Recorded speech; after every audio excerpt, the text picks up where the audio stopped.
programa Saber Direito desta semana é com o professor Leandro Eustáquio e o curso é sobre direito ambiental. Tem dúvidas sobre o assunto? Então mande um e-mail para nós, saberdireito@stf.jus.br. E você também pode estudar pela internet, é só acessar o www.tvjustiça.jus.br. Olá, caro telespectador do programa Saber Direito da TV Justiça. Seja bem-vindo a mais uma aula de Direito Ambiental.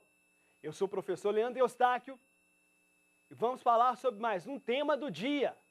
Vamos falar sobre a Política Nacional dos Resíduos Sólidos, a Lei 12.305 do ano de 2010. Tema relevantíssimo que perpassa a vida de cada um dos cidadãos, não só no Brasil, como no planeta Terra. Prezados, vocês que já nos conhecem, sabem que a nossa didática começa pelo estudo, começa pelos artigos da Constituição de 88 que fundamentam o tema do dia. Hoje eu vou me permitir fazer um pouquinho, mas só um pouquinho diferente. Eu vou direto aos artigos 1º e 2º da Lei 12.305 de 2010. Me acompanhem, por favor. Diz o artigo 1º da Lei 12.305 de 2010. Esta lei institui a Política Nacional de Resíduos Sólidos, dispondo sobre seus princípios, objetivos e instrumentos, bem como sobre as diretrizes relacionadas à gestão integrada e ao gerenciamento de resíduos sólidos. Por que eu falei inicialmente do artigo 1º antes de falar dos fundamentos constitucionais? É porque essa lei é extremamente principiológica, tanto que ela repete no artigo 1º, que vai tratar de princípios, mas também de diretrizes e objetivos. O porquê disso? Meus caros, a Constituição de 88, em nenhum momento do seu texto, fala expressamente, trata expressamente da expressão resíduos sólidos. Por essa razão, assim tomou opção o legislador infraconstitucional. E ainda no artigo 1º, diz que o gerenciamento de resíduos sólidos, incluídos os perigosos, as responsabilidades dos geradores e do poder público e os instrumentos econômicos aplicáveis, fazem parte do objeto do campo de aplicação da lei em questão. Por sua vez, o parágrafo 1º do artigo 1º vai dizer quem é aquela pessoa que não é só o sujeito de direito, mas é como se fossem os co-obrigados pela efetividade da política nacional a que se visa implementar. Atenção, nos meus olhos, comigo, estão sujeitas a observâncias dessa lei as pessoas físicas ou jurídicas, de direito público ou de direito privado, responsáveis direta ou indiretamente pela geração de resíduos sólidos e as que desenvolvam ações relacionadas à gestão integrada ou ao gerenciamento de resíduos sólidos. Meus queridos, por partes, o parágrafo 1º. Estão sujeitas à observância dessa lei as pessoas físicas ou jurídicas. Eu, você, pessoa física que somos, consumidores que somos, geradores de resíduos sólidos que somos, a lei define e estamos sujeitos à observância dessa lei. Mas não só as pessoas físicas, também as pessoas jurídicas, sejam elas de direito privado, sejam elas de direito público. E no caso, pouco importa se a ação foi direta, por exemplo, se eu joguei um resíduo no rio, ou se foi indireta, se eu, poder público municipal, por exemplo, não fiscalizei as poluições no rio do meu município. Aqui cabe lembrar que está sendo retratado o conceito de poluidor trazido na Lei da Política Nacional do Meio Ambiente, a Lei 6938 de 81, que define o poluidor como sendo a pessoa física ou jurídica que polui de forma direta ou indireta.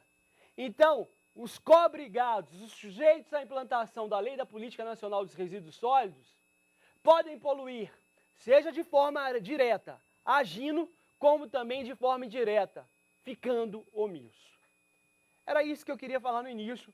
E agora, como fizemos em todas as outras aulas, vamos tratar dos dispositivos constitucionais que fundamentariam, como fundamentaram, a Política Nacional de Resíduos Sólidos. Começando pelo artigo 6º da Constituição. Artigo que diz que a saúde é um direito social. Meus caros, se você folhear a Política Nacional de Resíduos Sólidos, vai verificar no artigo 7º da Lei 2.305, que trata dos objetivos desta lei, que a proteção da saúde pública e da qualidade ambiental é um dos seus objetivos. Obviamente, esse objetivo da Política Nacional de Resíduos Sólidos tem fundamento no artigo 6º da Constituição, porque você não pode garantir uma saúde permitindo que resíduos sólidos sejam dispostos de forma inadequada, que rejeitos sólidos sejam dispostos de forma inadequada. Se isso for feito, a qualidade ambiental, que é outro objetivo prescrito no artigo 7º da Política Nacional de Resíduos Sólidos, não vai ser implementada. Acompanhe-me comigo para entender melhor o que é qualidade ambiental. O artigo 225 da Constituição garante a todos o direito ao meio ambiente ecologicamente equilibrado. Mas não é qualquer direito ao meio ambiente ecologicamente equilibrado. É um bem de uso comum de povo e essencial à sadia qualidade de vida. Ora, meu caro, ora, minha cara, uma essencial sadia qualidade de vida só se garante se o direito à saúde for implementado. E o que é direito à saúde? Não é só ficar não doente. É também ter acesso ao bem-estar o maior possível, compreendendo agora o princípio da dignidade humana previsto na Constituição, lá no seu artigo 1º. Por isso, o artigo 6º fundamenta, e sim, a Política Nacional dos Resíduos Sólidos. Vamos ver outros dispositivos da Constituição que também são fundamento dela, Lei 12.305 de 2010. Continuemos. O artigo 23 da Constituição, aquele que trata de competência administrativa, aquele que fala que essa competência administrativa é comum a todos os entes federados, diz lá no seu inciso 2, compete à União, aos estados, ao Distrito Federal e também aos municípios, inciso 2, cuidar da saúde e assistência pública, da proteção e da garantia das pessoas portadoras de deficiência. E no inciso 6, atribui-se também a todos os entes federados proteger o meio ambiente, comprovando o raciocínio que fizemos agora. Sem a implementação do direito à saúde, a qualidade ambiental não vai ser garantida. E para isso, para que se implemente o direito à saúde, para que se torne o objetivo da qualidade ambiental uma realidade, é muito importante obedecer-se o que está prescrito na Política Nacional dos Recursos Sólidos.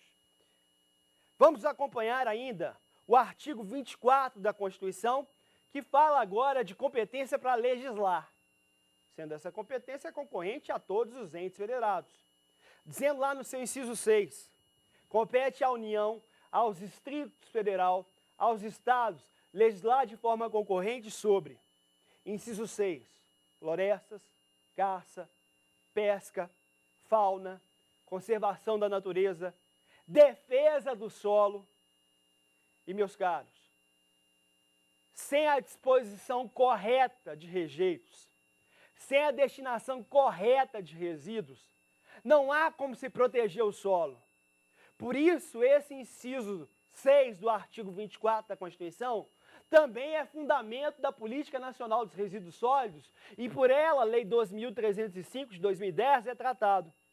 Mas não é só isso, porque o inciso 6 continua a dizer: compete à União, Estados e DF legislar sobre proteção dos recursos naturais, proteção do meio ambiente e controle da poluição, que é talvez a maior preocupação decorrente de uma gestão equivocada, que é o que acontece até hoje, dos resíduos sólidos. Gestão essa, se é equivocada, precisa ser muito bem feita e é o que visa a Lei 12.305. Continuando a leitura da Constituição, o artigo 30, que trata dos nossos queridos municípios, diz lá em seu inciso 7, compete aos municípios prestar, com a cooperação técnica e financeira da União e do Estado, serviços de atendimento à saúde da população. Meus queridos, vejam que por vários momentos, se a Constituição não fala de resíduos sólidos, como eu já disse, ela fala de saúde por diversas situações. E a saúde tem um dispositivo específico na Constituição, que é o artigo 196. Acompanhemos a leitura dele.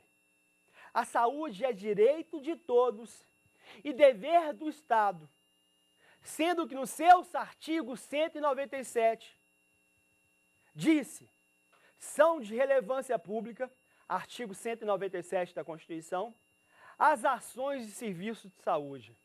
Olhem só, vários dispositivos da Constituição tratando sobre a fundamentação, sobre a necessidade da gestão daquilo que tanto nos incomoda, a gestão equivocada dos resíduos sólidos. Ainda, o artigo 182 da Constituição também é fundamento de uma política que a gente em breve vai estudar com mais calma. Diz o artigo 182, a política de desenvolvimento urbano executada pelo poder público municipal. E aí o que nos interessa, vocês que vêm acompanhando nossas aulas, sabem que esse dispositivo, ao atribuir o município como o mais importante dos entes federados na execução de uma política de desenvolvimento urbano, obviamente vai fazer com que a Política Nacional de Resíduos Sólidos dê papel fundamental a esse ente federado, ao município. Porque ele, município, tem por objetivo ordenar o pleno desenvolvimento das funções sociais da cidade e garantir o bem-estar dos seus habitantes. Meus queridos, a sequência da nossa aula vai trabalhar agora com alguns princípios aplicáveis à Política Nacional dos Resíduos Sólidos. Princípios esses previstos no artigo 6º da Lei 12.305 de 2010. É muito importante lembrar, o rol de princípio previsto no artigo 6º não é taxativo. Eu tenho ali uma lista, por isso esse rol é meramente o quê? Exemplificativo.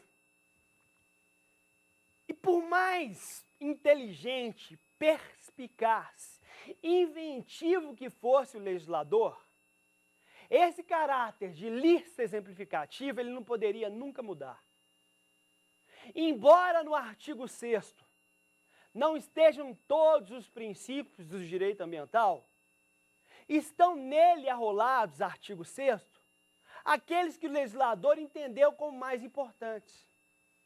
Obviamente, certamente, quando você ler um livro, quando você estudar uma doutrina sobre a Política Nacional dos Resíduos Sólidos, algum autor pode acrescentar um princípio que não esteja arrolado no artigo 6º.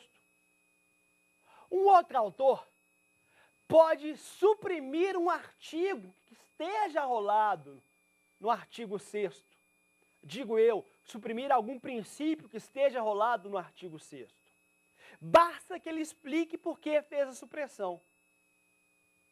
O que é consenso é que o número de princípios do direito ambiental não é um número estático.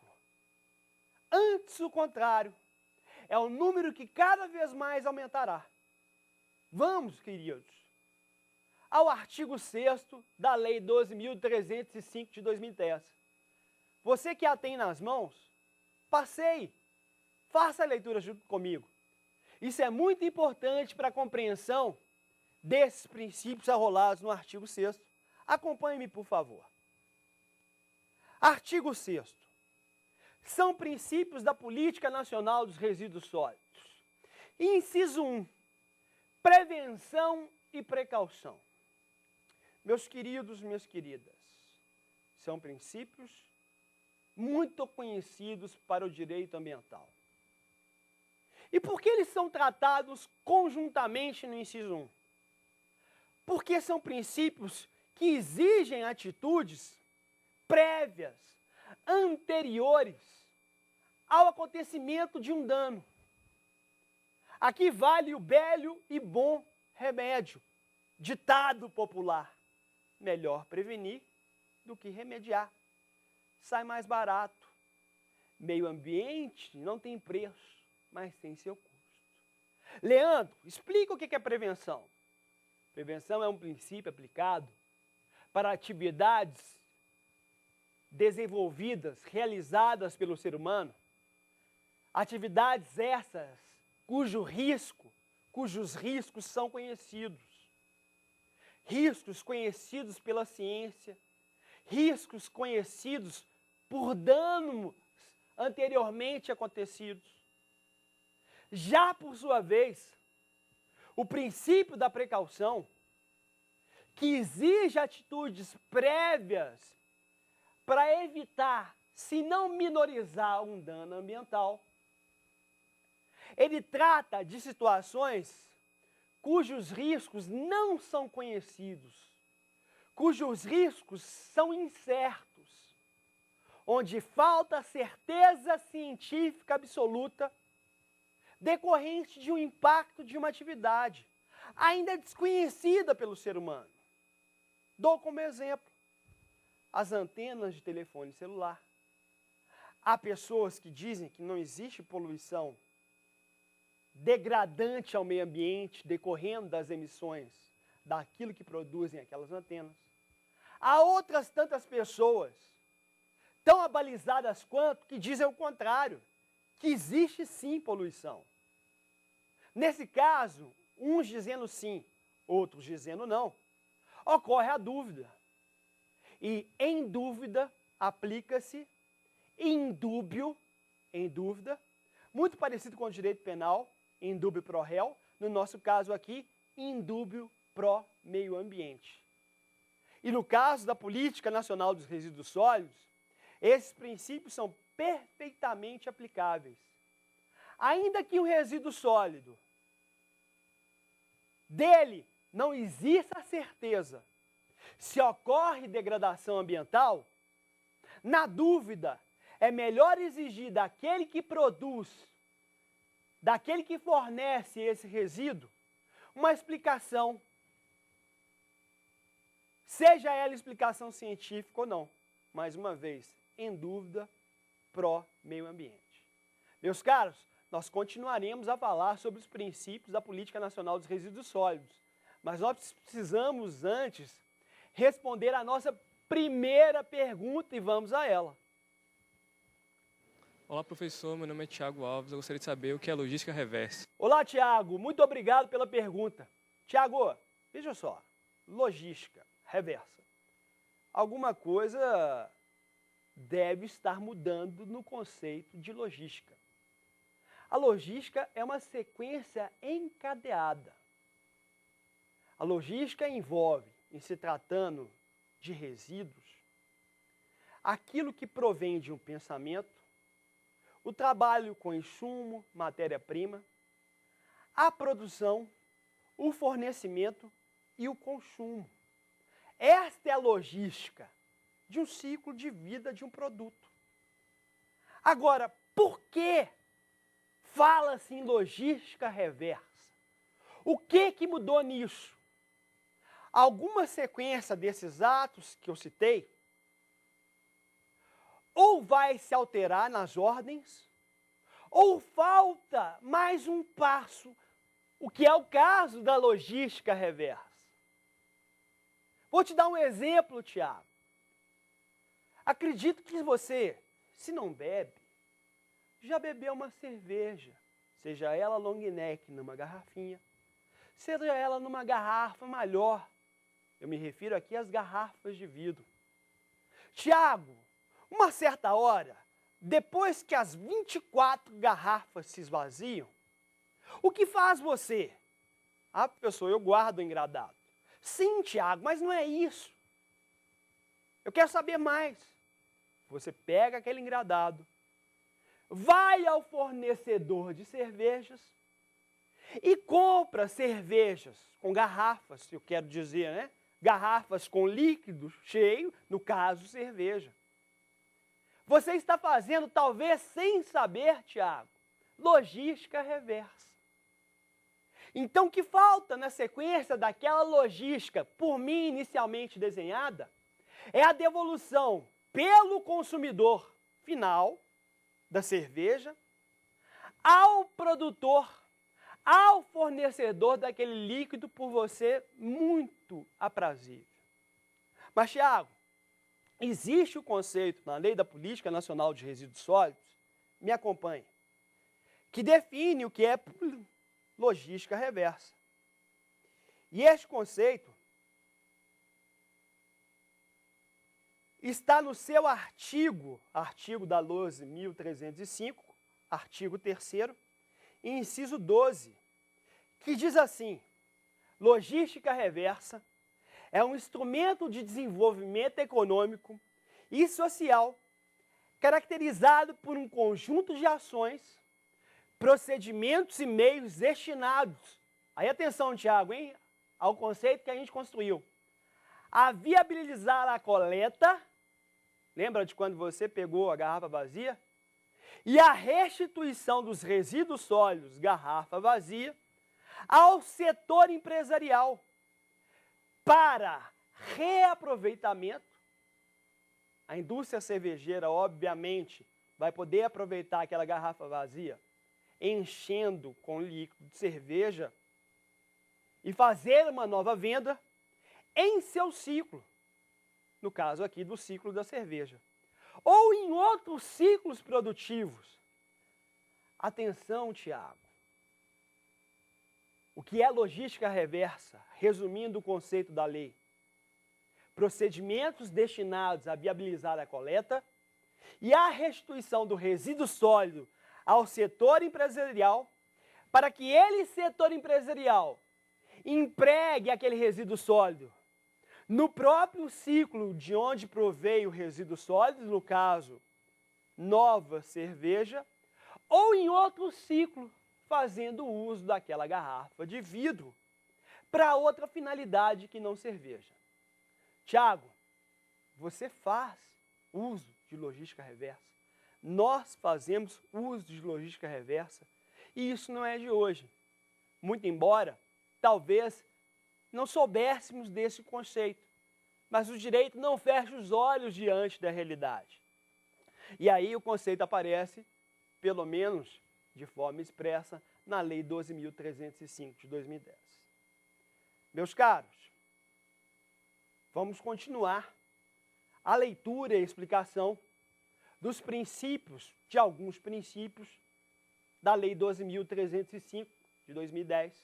E agora falaremos do artigo 6º, inciso 2, que trata dos princípios do poluidor-pagador e do protetor-recebedor. Meus caros, o princípio do poluidor-pagador é um dos princípios mais conhecidos do direito ambiental. Mais conhecido porque ele vem sendo tratado pela doutrina e também pela legislação há cerca de aí uns 20, 30 anos. O princípio do poluidor-pagador tem um conteúdo econômico. Olha a explicação difícil dele. É a internalização das externalidades negativas. Deus do céu, o que é isso? O poluidor, quando ele prejudica terceiros, tem que pagar pelo prejuízo que ele causou a terceiros.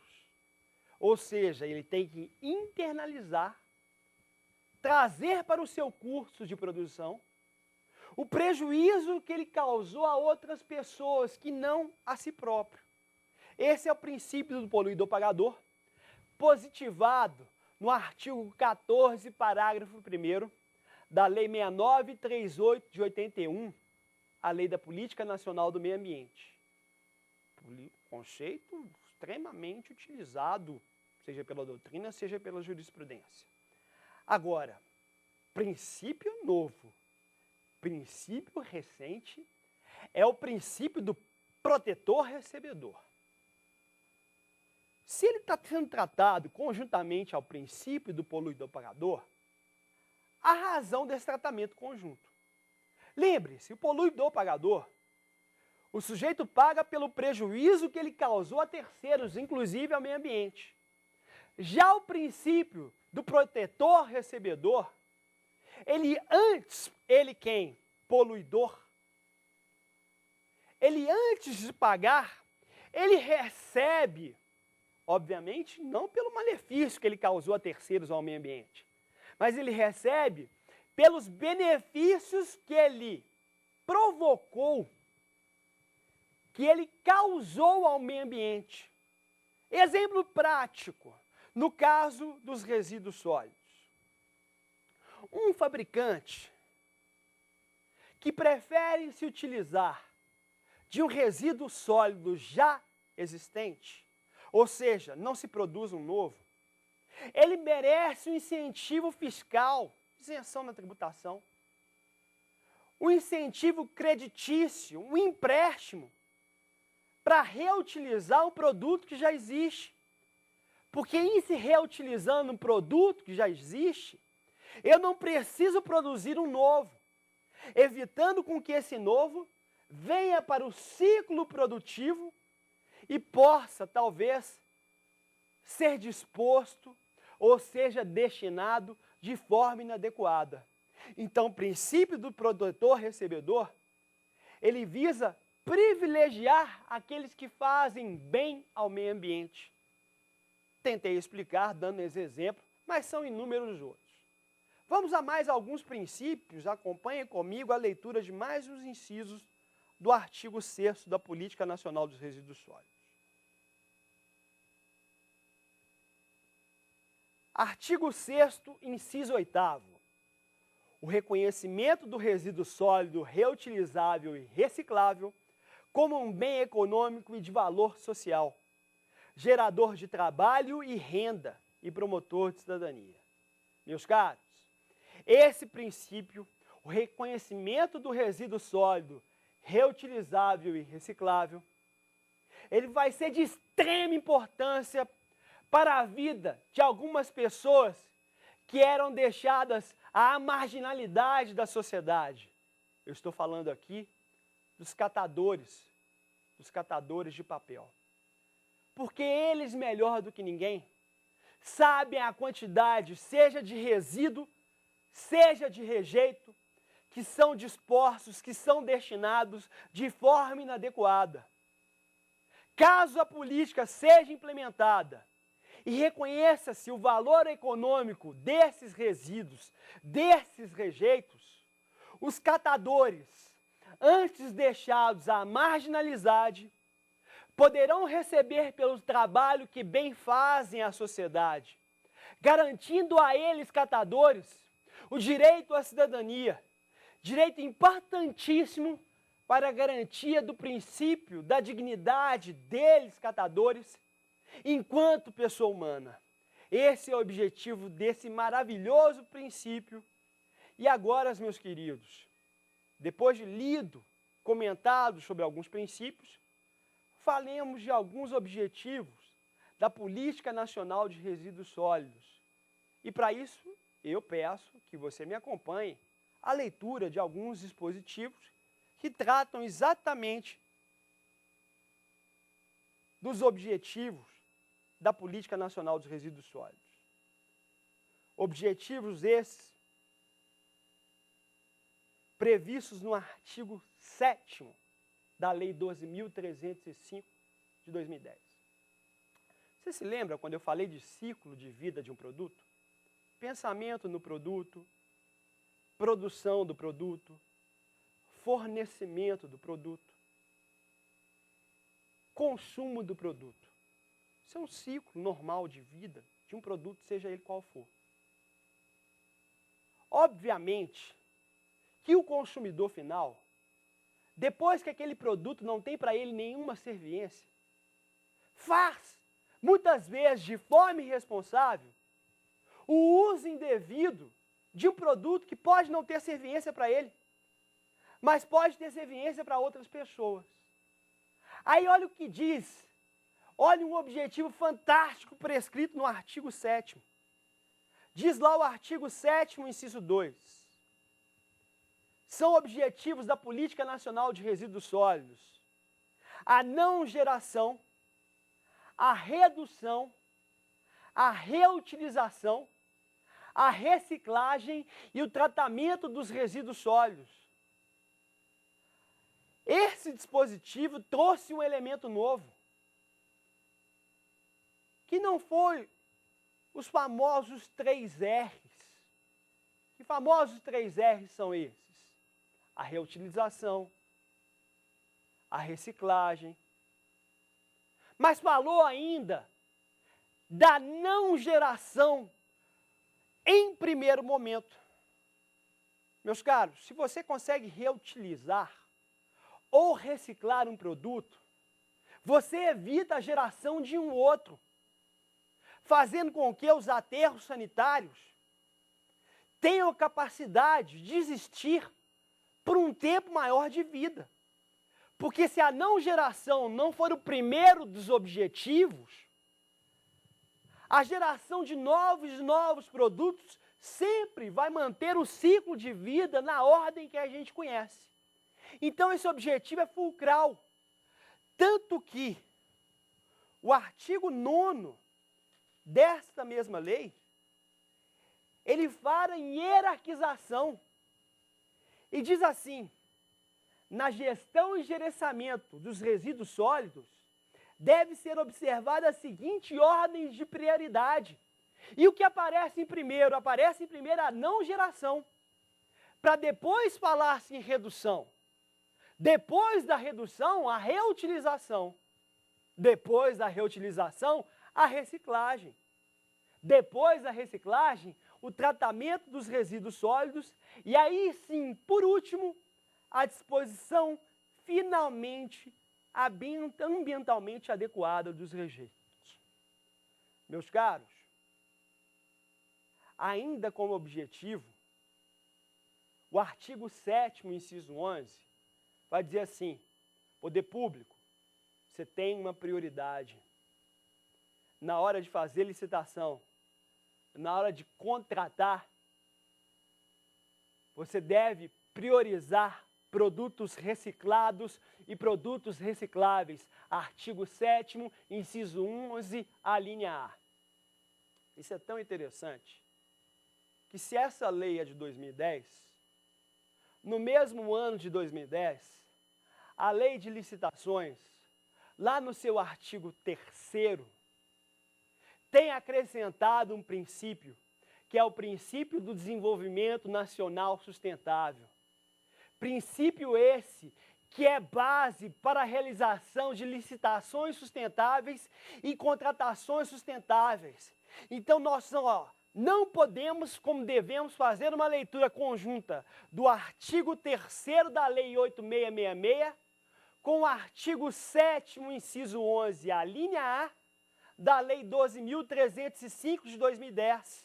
Cabe ao poder público, na hora de licitar, na hora de elaborar o edital de licitação, priorizar aqueles produtos, aqueles serviços sustentáveis. Exemplo: no objeto da licitação da compra de uma lâmpada, deve-se optar pela lâmpada fluorescente, ao contrário da lâmpada incandescente. Porque a lâmpada fluorescente, é muito mais sustentável do seu ponto de vista ambiental, produz menos gás carbônico, do seu ponto de vista econômico, porque o consumo de energia proveniente da utilização de lâmpadas fluorescentes é muito menor do que o consumo de energia proveniente de lâmpadas incandescentes. Esse objetivo é fulcral para a implementação da Política Nacional de Resíduos Sólidos. E ainda, como objetivo, traz o mesmo artigo 7º, inciso 15, o estímulo à rotulagem ambiental e ainda ao consumo sustentável. Meus queridos, minhas queridas, rotular significa poder informar alguém que aquele produto foi, no seu ciclo de vida, ambientalmente analisado. E isso gera um consumo sustentável. A rotulagem garante ao cidadão o direito de ser informado a respeito de alguma coisa e, no seu ato de escolha, poder dar preferência entre um produto que é ambientalmente, que é sustentável, e um produto que não seja. Meus prezados, até agora nós falamos dos objetivos da Política Nacional de Resíduos Sólidos, daqueles que são obrigados e a elas estão sujeitos, citamos a respeito dos fundamentos constitucionais que viriam, e falamos muito de saúde, criar uma Política Nacional de Resíduos Sólidos, sustentamos o papel fundamental do município, respondemos qual é o conceito de logística reversa, mas antes de continuarmos a nossa aula interessantíssima, precisamos responder mais uma pergunta. Vamos a ela. Olá, professor. Meu nome é Wendel Gustavo e eu gostaria de saber o que significa responsabilidade compartilhada. Olá, Wendel. Wendel, responsabilidade compartilhada. Veja só, compartilhar é uma ideia facilmente e não é difícil de ser entendida. Existe uma responsabilidade que está sendo compartilhada entre alguém. Quais alguém seriam obrigados a uma responsabilidade compartilhada pela gestão de resíduos sólidos? Você se lembra quando eu falei do artigo 1º, parágrafo 1º? A quem está sujeita a aplicação da Política Nacional de Resíduos Sólidos? Pessoa física, jurídica, seja de direito público ou privado, entre outros. Esses aqui têm a responsabilidade compartilhada por uma boa gestão de resíduos sólidos. Ou seja, a Política Nacional de Resíduos Sólidos está implementando o que diz o artigo 225, caput da Constituição, Wendel, que fala logo no seu início: todos têm direito ao meio ambiente ecologicamente equilibrado, bem de uso comum do povo, essencial à sadia qualidade de vida, impondo-se ao poder público e à coletividade a responsabilidade pela preservação e pela defesa do meio ambiente. Responsabilidade compartilhada é isso. É correlacionar aquele que produz, aquele que fornece e aquele que consome, principalmente aquele que consome, porque se não existir consumidor, não existe, obviamente, fornecedor e muito menos o produtor, pelo ciclo de vida de um produto. Mas, Wendel, vamos ao conceito que a lei deu. Talvez melhor conceito do que o previsto em lei não exista. E esse conceito está rolado lá no artigo 3º, inciso 17 da Lei 2.305 de 2010, que diz: responsabilidade compartilhada pelo ciclo de vida dos produtos é o conjunto de atribuições individualizadas e encadeadas, olha só de quem, Wendel? Dos fabricantes, mas não é só deles não, dos importadores, tem mais gente, dos distribuidores, dos comerciantes, e aí, Wendel, você vai entrar nisso, dos consumidores, não só você, eu também, e dos titulares dos serviços públicos de limpeza urbana e de manejo de resíduos sólidos, bem como para reduzir os impactos causados à saúde humana e à qualidade ambiental decorrente do ciclo de vida dos produtos nos termos dessa lei. Wendel, a lei trata mais sobre responsabilidade compartilhada. Lá no artigo 30, ela diz assim: a responsabilidade compartilhada, entre outros objetivos, visa reduzir a geração de resíduos sólidos, artigo 30, inciso 3. Inciso 4, incentivar a utilização de insumos de menor agressividade ao meio ambiente. Inciso 5, estimular o desenvolvimento de mercado, a produção e o consumo de produtos derivados de materiais que já existem, os reciclados e os recicláveis. E o artigo 31, ele vai repetir que a responsabilidade compartilhada é de obrigação dos fabricantes, dos importadores, dos distribuidores, dos comerciantes, entre outros. Wendel, muitas vezes a iniciativa privada preocupa-se com essa tal da responsabilidade compartilhada.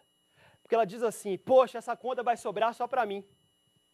Né? Eu que vou ter que produzir algum equipamento, alguma embalagem mais cara, porque tudo que é ambientalmente correto é mais caro. Wendel, a despeito do que pensa a iniciativa privada, ela não é a única responsável. E no que toca à responsabilidade compartilhada, embora ela não seja a única responsável, veja só o que diz no que toca àquela desculpa ou aquela resposta de embalagem ambientalmente correta ser mais cara e por isso mais difícil de ser produzida. Diz o artigo 32, as embalagens devem ser fabricadas com materiais que propiciem a reutilização ou a reciclagem. Wendel, se você vai comprar um caderno ambientalmente correto e vê lá um preço mais caro, qual que é a explicação que nos dão? A explicação que se dá é, esse caderno é mais caro porque para reciclar papel o custo é muito alto. Então, ele está dizendo no artigo 32, as embalagens devem ser fabricadas com materiais que propiciem a reutilização ou reciclagem. Se no ato da fabricação já se pensar na reutilização, já se pensar na reciclagem, obviamente que o custo da reutilização, que o custo não só da reutilização como da reciclagem, tende a baixar. Por isso essa desculpa ou essa resposta tende também a deixar de existir. Wendel, tudo foi muito bem pensado. Ainda sobre responsabilidade compartilhada, depois a gente vê mais sobre logística reversa. Mas precisamos falar sobre os planos de resíduos sólidos. Planos esses previstos em alguns dispositivos da política nacional. E esses alguns dispositivos estão lá nos artigos 25 a 29. Wendel, a União tem que elaborar o Plano Nacional de Resíduos Sólidos, o Estado tem que elaborar o seu Plano Estadual de Resíduos Sólidos, mas aí uma pausa. Se o Estado não elaborar o Plano Estadual no prazo previsto nesta lei, que é de 2 anos e que já encerrou-se em agosto do ano passado, o que acontecerá para o Estado? Diz o artigo 16. A elaboração do Plano Estadual de Resíduos Sólidos, nos termos previstos por essa lei, é condição para os Estados ter acesso a recursos da União. Ou seja, tem muita gente fazendo uma interpretação errada. Tem gente dizendo assim, o prazo para o Estado elaborar o plano estadual de resíduos sólidos terminou. Não é bem assim, Wendel. Não é bem assim, meus caros. Um Estado que ainda não elaborou o plano estadual de resíduos sólidos, ainda tem tempo de fazê-lo. De fato, existe o prazo, e esse prazo já terminou, que era de 2 anos a contar da vigência da lei, que teve início de vigência em 2010, mais 2 anos, 2012, isso aconteceu em agosto, para elaborar os planos estaduais. Só que eles podem fazê-lo, o problema é que enquanto não fizerem, eles não podem receber recursos da União. Então, na verdade, o que existe é uma sanção pela não elaboração do plano. O prazo para terminar, ele implica em uma sanção, que é o não recebimento de recursos. Mas se o Estado ainda assim elaborar o seu plano hoje, ele passa a poder aqueles recursos que ele não podia. O plano estadual é condição sine qua non para o recebimento de recursos. É essa a compreensão. Tanto é verdade que vejam só o que diz o artigo 18, que trata dos planos municipais de gestão de resíduos sólidos. O plano municipal é condição para os municípios terem acesso a recursos da União, artigo 18. O mesmo raciocínio que eu fiz em relação aos estados, aplico aos municípios. O prazo de fato existia, 2 anos, já terminou. Mas se o município chegar hoje e comprovar que elaborou o seu plano municipal de resíduos sólidos, ele pode voltar, na verdade, não voltar, porque nunca recebeu, ele pode receber recurso para essa finalidade, a gestão dos resíduos sólidos. Meus caros, o município tem um papel muito importante, isso já foi dito. E o plano municipal tem um conteúdo mínimo e tem um requisito que você precisa saber. Diz o artigo 19, inciso 2. O plano municipal de gestão integrada de resíduos sólidos tem o seguinte conteúdo mínimo, inciso 2. Identificação das áreas favoráveis para a disposição ambientalmente adequada de rejeitos. Meus queridos, o plano municipal tem que definir onde é que estarão os aterros sanitários. Atenção, eu não falei da diferença entre resíduos e rejeitos. Os resíduos são aqueles que ainda podem ser aproveitáveis. Os rejeitos são aqueles resíduos sólidos que não podem de forma alguma mais ter algum aproveitamento. Apenas os resíduos sólidos, fazendo uma correção, apenas os rejeitos sólidos é que podem ser levados aos aterros sanitários. Continuando o nosso estudo, precisamos aí falar também que não é só o poder público que tem a obrigação de elaborar o seu plano de resíduos sólidos, também a iniciativa privada. É o que está prescrito no artigo 20, quando diz que, entre alguns segmentos, aqueles que gerem resíduos perigosos, as empresas de construção civil têm que elaborar o seu plano de gerenciamento de resíduos sólidos. Independente da existência do plano municipal. Eu tenho que lembrar que o plano de gestão da iniciativa privada, ele é ligado ao plano de gestão do município. Mas se o município não fizer o seu plano municipal, isso não desobriga a iniciativa privada, aqueles que são obrigados, prescritos no artigo 20, a fazer os seus. Meus caros, é muito importante ainda dizer o seguinte: a Lei da Política Nacional de Resíduos Sólidos estabelece algumas proibições que estão no artigo 47 da Lei 2.305. Vamos a elas. São proibidas as seguintes formas de destinação ou disposição final: 1. Lançamento em praia, no mar ou em qualquer recurso hídrico. 2. Lançamento in natura a céu aberto. Ou outras formas vedadas pelo poder público. 4. Ou melhor, artigo 48. São proibidas, nas áreas de disposição final de resíduos ou rejeitos, 1. Utilização de rejeitos expostos como alimentação. 3. Criação de animais domésticos. Ou só,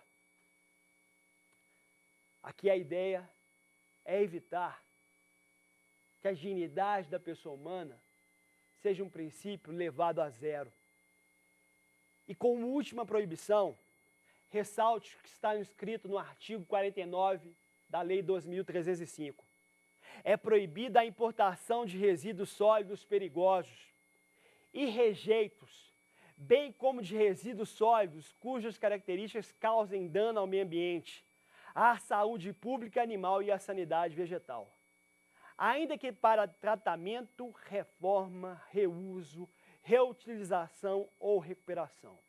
Meus queridos e minhas queridas, esse artigo 49, ele ratifica o entendimento do Supremo Tribunal Federal prescrito no julgamento da ação de descumprimento de preceito fundamental 101, que proibiu a importação de pneus usados, ainda que para reciclagem. Eu quero agradecê-los pela paciência e convocá-los para que, como nós somos consumidores finais e temos obrigação perante a Política Nacional de Resíduos Sólidos, darmos vazão à logística reversa. Afinal, a responsabilidade é nossa e ela é compartilhada. Muito obrigado pela audiência e eu te convoco para assistir à nossa próxima aula, onde o nosso tema será o novo Código Florestal. Muito obrigado pela audiência e até a próxima aula. Tem dúvidas sobre o assunto? Então mande um e-mail para nós, saberdireito@stf.jus.br. E você também pode estudar pela internet. É só acessar o www.tvjustiça.jus.br.